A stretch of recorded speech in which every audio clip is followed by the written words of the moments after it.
And so let me give you 2 or 3 concrete examples. Firstly, as you know, since the dawn of history, the number one thing that most societies have been concerned about are issues of war and peace.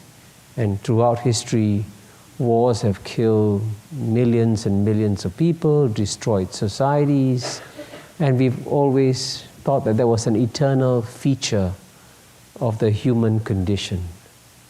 But today, and it's amazing that it's going unnoticed, wars are becoming a sunset industry all over the world. The danger of a major interstate war is the lowest it has ever been. In fact, in very few places do you fear that war is going to break out in a big fashion. And so as a result of that, the number of people who are dying in conflict, again, is the lowest it's ever been since statistics have been kept. In my book, I quote two major sources. The first is Harvard professor Steven Pinker, who wrote a book recently called The Better Angels of Our Nature, and he provides some remarkable data. And what is significant about Steven Pinker's data, by the way, is he doesn't just say that less people are dying as a result of less conflicts. He's also saying there's less violence in human society today. And that is a remarkable shift and improvement in the human condition. So maybe as recently as the 1950s, 500,000 people would die in some kind of conflict or another. Today, barely 30,000 die in any kind of conflict in a year. And even though the population, as you know, has grown dramatically since the 1950s. So that's one very sharp drop that has happened. And if you travel through region after region, you can see that, with the exception of course of the Middle East and places like that, by and large, people in many regions are experiencing greater peace. And of course, the best place, incidentally, to describe where peace has come is Southeast Asia. You know, when I grew up, Southeast Asia was supposed to be the Balkans of Asia, and we experienced all kinds of conflicts, communist parties, internal insurgencies, war in Indochina, and now Southeast Asia is at peace. And maybe someday, I hope, you should encourage a young PhD student in Cornell to write a thesis. Did Cornell University bring peace to Southeast Asia? And he may have, you know, and I'll explain later why it may have. So that's one example how lives have improved. The second example, you know, we've always been worried about global poverty, about people at the bottom, you know, people who are starving and so on and so forth. And here too, something remarkable is happening. You know, in the year 2000, when I was ambassador to the UN established something called the Millennium Development Goals, MDGs. And they set up several MDGs about education, you know, health and everything. But one of the most important MDGs that they established was that we should strive for the halving of global poverty by 2015. 2015, by the way, is 2 years from now. And you know, the amazing thing is that while many of the MDGs will not be met because they were fairly ambitious goals, the halving of global poverty will be met and in fact will be exceeded. We have actually done a remarkable job in reducing global poverty. And of course, a lot of it, of course, you can guess is due to the success of China and India. I mean, China alone has lifted 600 million people out of absolute poverty as a result of its rapid growth. So we have done something remarkable there.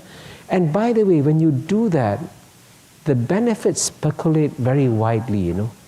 Just about 2 Sundays ago, when I arrived in New York, I happened to be turning on the television set, watching Farid Zakaria's show, who was a Bard Elseworld Fellow last year. And he was interviewing Bill Gates.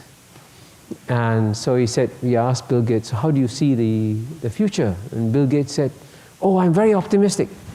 So Farid says, why? Why are you optimistic? He says, very simple. He says, in his work, and he's trying his best to help people who are very poor and suffering.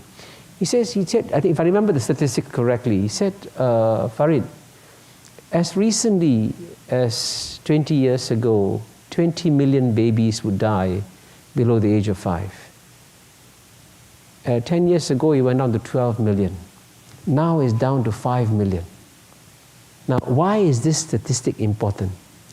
This statistic is important because babies, as you know, are the most vulnerable citizens of any society. So when babies die, the ecosystem that is supposed to protect them is not working. But when babies begin to survive, it shows that the ecosystem has been created to protect these babies, whether it's hygiene, education, healthcare, whatever it is, it's improving. And so less babies are dying. And so that shows how we are, in a sense, reducing global poverty. And most remarkably, one of the most traditionally most conservative institutions are institutions in the intelligence agencies, and an organization like the National Intelligence Council, you can predict will be very conservative about talking about the future.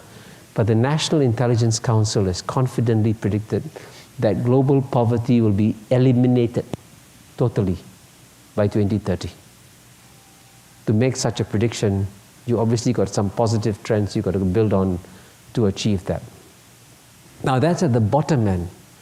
Now at the middle class end, something even more remarkable is happening in the world. Now, as you mentioned, Kent, I grew up in Singapore in relatively poor circumstances. In fact, I was put on a special feeding program when I was 6 years old because I was technically underweight. Now you can see that's no longer the case. I lived in a typical third world Singapore. There were ethnic riots. Our per capita income was the same as Ghana's, $500 a year. So I grew up in a traditional, and we had no flush toilet. I grew up in a traditional third world environment. But now Singapore is, in one lifetime, gone from having the per capita income of Ghana to now having a per capita income that is even higher than its former colonial master, the British. So we have superseded the British in terms of our per capita income. So, and everyone thought that the Singapore story, is just a small exception. But that Singapore story is now being replicated on a massive scale. And just if I won't give you too many statistics, but if you want to leave with one statistic that, in a sense, drives home the point that we are experiencing what's called the Great Convergence, just remember this one statistic. Now today in Asia, out of the total population, about 500 million people in Asia enjoy middle-class living standards, right? Not a small sum, 500 million. But by 2020, now that's, by the way, only 7 years from now, that number is going to explode from 500 million to 1.75 billion. An increase of 3.5 times in 7 years. The world has never ever seen this before. This is the most remarkable transformation in human history, a remarkable upliftment of the human condition, and this is all part of the great convergence that is happening. And globally too, by the way, there are now there are World Bank sources, there are other sources that you can find that will show that globally the middle classes are going to explode all around the world, and by 2030, more than half the world's population will be enjoying middle class standards. That's a new world coming from the great convergence. Of course, the big question to try and figure out is, why is this happening? And I honestly confess that there are so many factors at play that drive the great convergence that it's hard to say which are the ones that are the most critical. But one point that I emphasize in my book and in my writings and everywhere is that the reason for this great convergence is that overall in all parts of the world, people are coming to a common understanding of what it takes to build a good society. There's a common set of aspirations developing all over the world. And that's why also wars are diminishing. Because most countries now realize that it's the stupidest thing you can do is to go to war. Now, this you may think, oh, that's pretty normal. But remember that barely 100 years ago, right, when Norman Angell wrote his famous book, saying the world has become so interdependent, war is not a possibility. Instead, as you know, the World War I broke out. And some people say to me, Kishore, what you're saying in 2013 reflects what people were saying 100 years ago when they said there'll be no wars. Instead, World War I broke out. But the difference between our time, 2013, and 1913 is that in 1913, the zeitgeist was such that it was glorious to go to war. And so the brightest young minds from Oxford and Cambridge would sign up and say, give me a gun, I want to go and fight a marital war for little England out there in the continent, right? So everyone thought that's the honorable thing to do, go fight. Today you have to be remarkably stupid to do that. And as I travel around the world, I meet very few young people saying, give me a gun, I want to go fight in Europe or fight anywhere, right? So that's an illustration of Steven Pinker's point that violence is becoming less common in human society. And by the way, his explanation for why things are improving in the world, which I agree with and which I reinforce in my book, is that there's been an escalator of reason around the world. And most of humanity is going up the escalator of reason. We understand what it takes to build a better society for our people, and we are doing so. So a common set of norms are enveloping the world, and that also is part of the great convergence.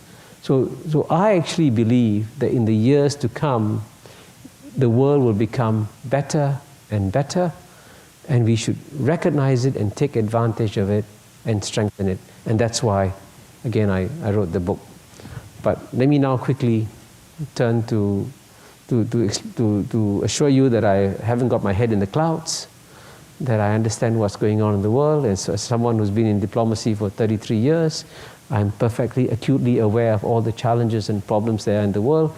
So let me discuss some of the key challenges and problems that the world faces now. Let me just mention just three, okay? I mean, there are many, but let me just mention three. The most important challenge, especially in geopolitical terms, is always the one between the world's greatest power and the world's greatest emerging power. The world's greatest power is the United States of America. The world's greatest emerging power is China. And as you know, throughout history, with one major exception, and the one major exception was when the British ceded the #1 spot to the Americans. That happened quite peacefully.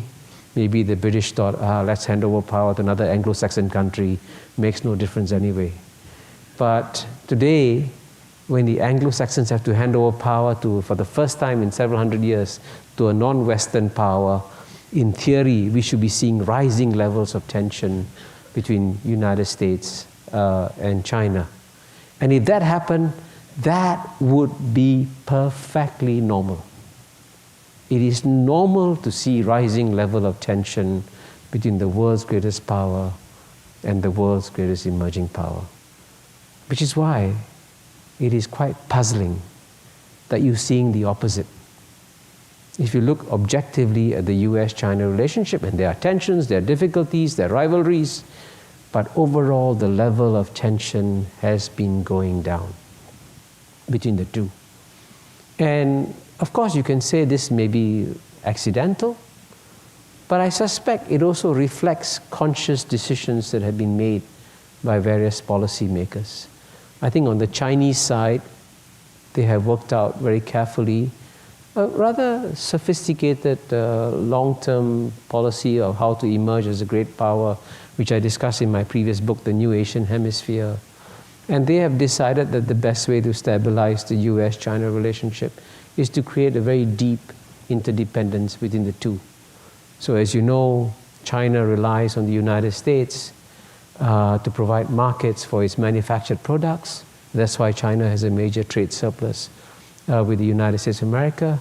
But at the same time, it creates a balanced dependence, and the United States relies on China to buy US Treasury bills, so that they both need each other at this time.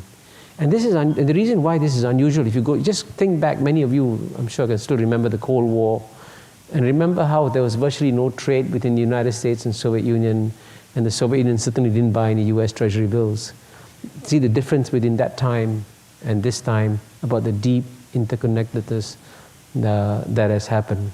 And this deep interconnectedness, which I think is going to grow in the years to come, will also mean that the tensions between US and China will be managed and not get out of hand in the world of tomorrow. We can discuss more, of course, in a Q&A if you have any questions in that area.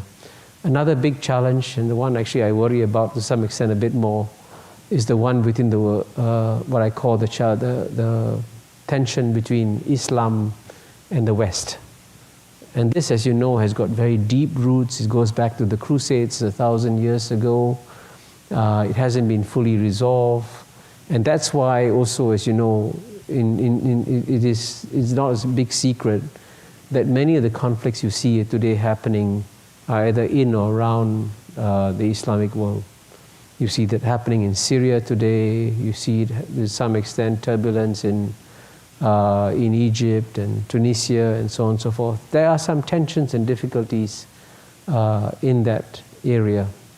But I also believe, by the way, that if you look at it objectively at the Islamic world as a whole, you'll be surprised to discover that the majority of them are actually enjoying the great convergence that I speak about. And to give you one simple example, a country that Cornell knows very well, Indonesia, right? You know, Indonesia is the world's most populous Muslim country. It has a population of about 240, 250 million, larger than North Africa combined. I mean, if you add up Egypt, Algeria, Tunisia, Indonesia's population is bigger. So while everyone is focused on the difficulties in North Africa, they forget that the world's most populous country, Muslim country, is steadily growing at 6-7% a year, comfortably. And now is on its way to having one of the top 10 largest economies in the world in the next 10-15 years, and no one's noticed it. And a country like Bangladesh, which Henry Kissinger dismissed as a basket case, right? He said this country will never succeed. It's been growing at 6% over the last 10 years. So there are parts of the world, in the Islamic world, that are also experiencing the great convergence. And I think that's going to spread. But there are obviously certain sections of it, especially in the Middle East and North Africa, that are having problems. And here, one point I'm going to make, a very delicate point, and I've got to make it very delicately here, which is that if you really want to remove the poison, and it is a fact that there's some poison in the relations between West and the Islam, there is actually a small silver bullet solution that's available, which is to have, as quickly as possible, a two-state solution between Israel and Palestine. Believe me, if you can do that, that will make a huge difference in terms of changing the chemistry of the relations between Islam and the West. And I actually wrote a column in the Financial Times, I think about a year ago, And I said, speaking as a friend of Israel, I said to Israel, please, now is the time for you to make peace with Palestine and have a two-state solution, because time is no more on Israel's side. Because if you look at it over the next 10, 20 years, even though the US absolute power will remain the same, the US relative power will decline, and the power of the Islamic world, I guarantee you, will rise in the next few decades. So Israel will be squeezed by declining US power and rising Islamic power. So time is no more on Israel's side. And I say, as a friend of Israel, make peace now. Don't wait until things go badly for you. But that's another example. Thank you. I'm glad one person agrees in this room. Because I say that because it is a very delicate and sensitive subject to raise in most places, and that's why I have to raise it very delicately. Now let me also mention the third other challenge, which actually is not a geopolitical challenge, but which I think is the number one thing that worries many of you: what's going to happen to the global environment? We are all talking about the middle class. It's wonderful that the middle class is exploding. You'll hit more than half the world's population. They'll be going out there. They'll be buying refrigerators, cars, consuming more energy. What's going to happen to our planet? And that obviously is a challenge, and that's something that we need to address. And clearly, if we're going to find a solution to global warming, and I discussed that in the book too, we have to find a formula that allocates what I call sacrifice equitably across the world. Because there's no solution to global warming unless we all make some kind of sacrifice or another. And I can just to give you a concrete example why that's so important. As you know, both China and India have been put under a lot of pressure to reduce their greenhouse gas emissions and therefore reduce their coal-fired plants and all that. But when someone told the Prime Minister of India, Manmohan Singh, was a remarkably good man, by the way, what are you going to do about this? He said, Manmohan Singh replied, I think that's a fair response. He says, I am not going to deny 400 million Indians of electricity just so that Americans can keep on driving their SUVs, right? If you want Indians to sacrifice and maybe consume less electricity, when are you Americans going to sacrifice and drive less SUVs? So this is where the global warming thing comes about, that we have to find an equitable formula to settle this problem. And I actually, at the end of the day, am reasonably optimistic that we can achieve that kind of agreement. Why? Now this brings me to the third part of my presentation on how we can continue to make the world a better place. And let me talk about the low-hanging fruit that is out there. The easiest, as you know, we live in one way or another increasingly in a global village, right? It's becoming smaller and smaller. Now, every village, as you know, needs a village council. So if we are becoming a global village, we should be strengthening the global village councils rather than weakening them, right? And here, one of the things I do in the book is that I give away what I call a dirty little secret. And what is that dirty little secret? It is that it's been the consistent policy of the Western countries led by the United States of America to keep global village councils weak. And that's why the UN is kept weak, that's why the UN specialized agencies are kept weak, and that's why they're not functioning. Now, this may have made eminent sense when the West was completely dominant and assumed to be dominant forever. Say, we'll be number one, we don't need global village councils. right? But today, in a world that is changing so fast, when the West is increasingly becoming a smaller and smaller minority in the world, it is time for the West to rethink what its policy should be. And this is why I also begin in this book, in the very first introduction, with a quote from a speech that Bill Clinton gave in Yale in 2003. And this is what Bill Clinton said.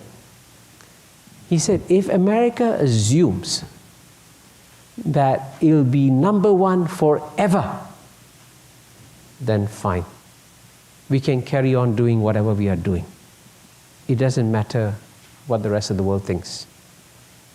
But he added, if we can conceive of the possibility that we may no longer be number one, but maybe number two, surely it is in America's interest to strengthen a rules-based order that will then constrain whoever is the next number one. Now, this is a remarkably wise thing for Bill Clinton to say in 2003. The tragedy is that he could not say it when he was president. Indeed, I describe in the book how his Deputy Secretary of State then, Strobe Talbot, a friend of mine who came out with the book also, describes how when Bill Clinton was president, he actually wanted to raise the subject. Isn't it in America's interest to build stronger multilateral institutions while we are number one, so that when we become number two, the next number one will be constrained by multilateralism?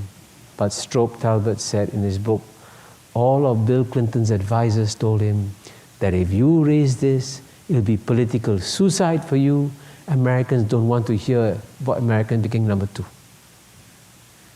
And this is a real tragedy, because frankly, now is the time for United States and the other Western countries to realize that it is in their long-term, rational self-interest to strengthen multilateral institutions. So I'm not appealing to idealism. I'm not appealing to altruism.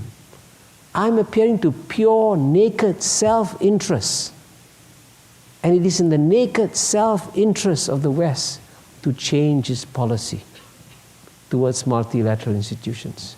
And the thing that's actually puzzling me, and I haven't solved this puzzle yet, is how is it that the West, which always prided itself on having the most rational, the most sort of scientific, logical approaches to solving problems, is now doing the exact opposite when it comes to its long-term self-interest, which is that it is carrying on autopilot, continuing to weaken these multilateral institutions, even though it's no longer in Western interests to do so. So one of my biggest hopes with this book is to actually persuade the sophisticated Western audiences, especially audiences like this, to please go back and look carefully at your policies and change them now.